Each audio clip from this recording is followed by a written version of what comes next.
Salesforce CEO took a 10-day digital detox trip to French Polynesia. Well, now you might wonder why anyone's vacation should be bothered and we made a headline. Because here's the good part. His company Salesforce recently laid off 10% of total workforce of the company. And before you judge him, he already took responsibility for hiring people leading into the current economic downturn.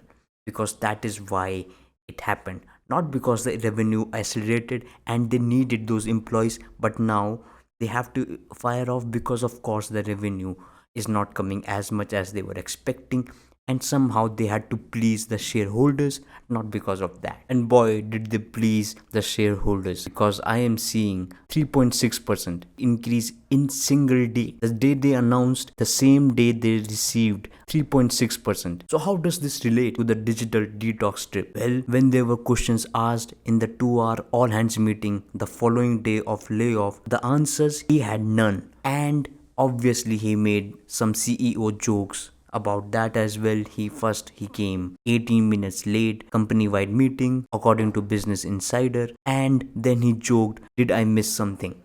And I will tell you, those 10% who were laid off, they sure weren't laughing on that. So amid all this backlash, he took a step back. I mean, he took 10 steps back and flew off to France for a digital detox trip so that he could not acknowledge any backlash that is coming on his way. I mean, there will be backlash, but he won't be listening to it. Why? Because he is a billionaire CEO. And obviously, he has the money to do that. Some people working for Salesforce have reported that internal Slack is stating that all employees have to basically be back in the office now 3 days a week. And it's also saying all managers are now have to rank their employees accordingly to their performance, and low performance will be dropped off. I mean, once Marc came back from his trip, he obviously had great CEO ideas, and this is the fruit of it. Not to mention that Salesforce had already created a new performance metric called PEP offer, which is basically a prompt exit package, which is basically a layoff but with less severance. So it's like slapping you across the face and paying less money for it. And we should have reasons to believe that